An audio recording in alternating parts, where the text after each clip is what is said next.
Méditation de Reinhard Hirtler. Morning, good morning, good morning. Bonjour, bonjour, bonjour. Let us continue in Ephesians chapter 2. Continuons dans la lettre aux Éphésiens chapitre 2. So this incredible love gift of God Ce cadeau d'amour grandiose de Dieu was given to us through Christ Jesus. nous a été donné par Jésus-Christ. Think. Réfléchis donc. If Jesus paid for it, that means nobody else can pay for it. Si Jésus a payé pour ce cadeau d'amour, ça signifie que personne d'autre ne peut payer pour cela. If Jesus paid for your healing, why would you still have to pay for it? Si Jésus a payé pour ta guérison, pourquoi alors devrais-tu payer encore une fois pour elle? It's paid. C'est payé. I heard this story, a true story, J'ai entendu une histoire vraie, of a woman who had cancer. d'une femme qui avait le cancer. And she was on the operating table to be operated. Elle était sur la table d'opération prête pour l'opération. And just before they gave her the anesthesia, Juste avant qu'on lui administre la narcose, she was hit by this revelation elle reçut la révélation that Jesus paid for her healing. que Jésus avait payé pour sa guérison, He took it away through his stripes. que par ses meurtrissures, il avait déjà ôté le cancer. She sat up on the operating table Elle se leva sur la table d'opération, and she said, puis elle dit, if Jesus carried my sickness, why do I still have to carry it? « Si Jésus a payé pour ma maladie, pourquoi alors dois-je la porter ?» And she told the doctors to take the needles out of her arm and got up and got dressed and went home. Elle pria le médecin de lui ôter l'aiguille du bras. Elle se leva, s'habilla et repartit à la maison. And then she was totally healed of cancer. Suite à cela, elle fut totalement guérie du cancer. Think about it. Réfléchis à ceci. Every single time you try to pay a little bit towards what Jesus paid for, you can't have it. Chaque fois que tu essayes de payer un peu pour ce que Jésus a déjà payé, tu ne peux alors pas recevoir ta guérison. Because Christ paid for it, you can either accept it or you cannot have it. Car Jésus a payé pour cela.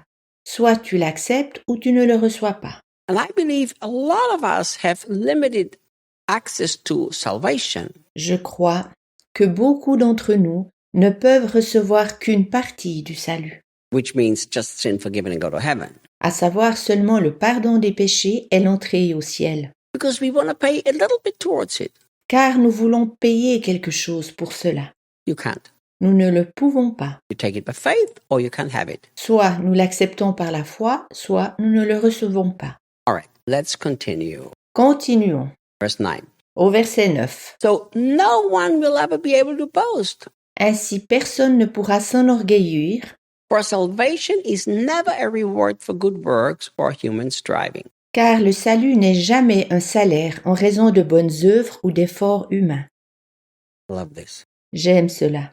I just love it because it explains why salvation is a free love gift. Je l'aime simplement car c'est expliquer pourquoi le salut est un cadeau d'amour, So that there is no boasting from any human being. afin que personne ne puisse s'enorgueillir. You know, Paul teaches this to the Corinthians. Paul l'enseigne aux Corinthiens. In the first chapter to the Corinthians, Paul says to them Paul dit au premier chapitre de la lettre aux Corinthiens that God chooses the foolish things of this world que Dieu choisit les choses folles du monde in order to show his great wisdom. afin de montrer son immense sagesse. 1 Corinthiens 1, 27. And then he says why. Ensuite, il explique aussi pourquoi, So that no flesh will glory before him. afin que personne ne puisse s'enorgueillir. If you really think about this statement that Paul says here, Réfléchis à cette expression de Paul ici. how much boasting is inside of the church of the great things that the church has achieved. Combien il y a de glorioles dans les églises au sujet des choses qu'elles ont atteintes. See, if it's a work of grace, there's nothing to boast. Mais s'il s'agit d'une œuvre de grâce, il n'y a aucune raison de s'enorgueillir. And if it's just human effort, it's not going to last anyhow. S'il s'agit seulement d'efforts humains, cela ne durera de toute façon pas. May we all come to the place where we boast about God's grace every single day. Puissions-nous tous en être si loin, de nous enorgueillir que de la grâce divine. And may we come to a place where we really understand Puissions-nous en arriver si loin pour que nous comprenions véritablement that with the love gift of God, there is nothing to boast about. que lorsqu'il s'agit d'un cadeau d'amour de Dieu, il n'y a aucune raison de s'enorgueillir. Look what he says. Regarde ce que Paul dit. For salvation is never a reward for good works or human striving. Car le salut n'est jamais une récompense pour de bonnes œuvres ou pour des efforts humains. Now, when he talks about human striving, Lorsqu'il parle d'efforts humains, I want to include here intercession. j'aimerais inclure ici l'intercession. Why? Pourquoi? Because most of what I've seen as intercession in the evangelical world Car la plupart des choses que je vois dans le monde évangélique en tant qu'intercession is actually human striving. n'est en général que de l'effort humain. Is human striving to convince a God to do something that God already did. C'est de l'effort humain de vouloir convaincre Dieu de faire quelque chose qu'il a déjà accompli. Think. Réfléchis donc. The Bible is very clear La Bible est très claire that through the work of Jesus Christ, the whole world has been reconciled with God. qu'au travers de l'œuvre de Jésus-Christ, le monde entier a été réconcilié avec Dieu. So from God's point of view, there's nothing to be done anymore. Point de vue de Dieu, il n'y a plus rien à faire. It just needs to be accepted now by faith. Il ne reste plus qu'à s'en saisir par la foi. Now, I understand that the whole world has not accepted reconciliation with God. I understand that. Il est clair que pour moi, le monde entier n'a pas saisi la réconciliation avec Dieu. Ça, je le comprends. But that doesn't mean that God still has to do anything.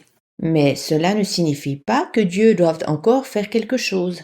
You have to do something, and that is by faith accept what God did.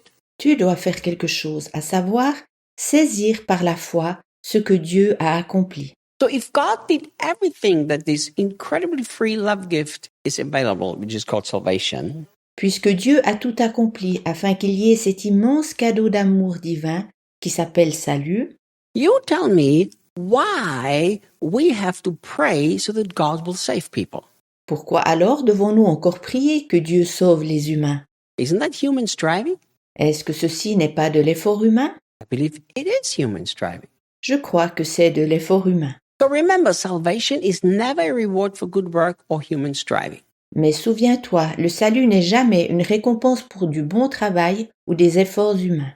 I'm going to make another point here. Je veux encore ici aborder un autre point. Since the entrance gate to salvation is not human effort or human striving, Vu que le salut n'est pas dû à un effort humain ou d'un recours humain, how can the continuation of our Christian life be an effort or human striving? comment alors notre vie chrétienne peut-elle provenir d'un effort ou d'un recours humain? It cannot be. Cela ne va pas. It simply has to be continuously experienced by very simple trust. Nous devons le vivre par une simple confiance constante. You know, the way you got saved is the way you live your whole Christian life. De la manière dont nous avons été sauvés, de même vivons-nous aussi toute notre vie chrétienne. Which is a free love gift of God accepted by simple trust. C'est un cadeau d'amour divin que nous acceptons par simple confiance. So let's live all of our Christian life just trusting in His perfect love gift. Vivons donc notre vie chrétienne par une confiance complète et simple dans le cadeau d'amour divin parfait. Let's stop striving. Arrêtons de nous efforcer. Let's start resting. Commençons à nous reposer. See you guys tomorrow. À demain.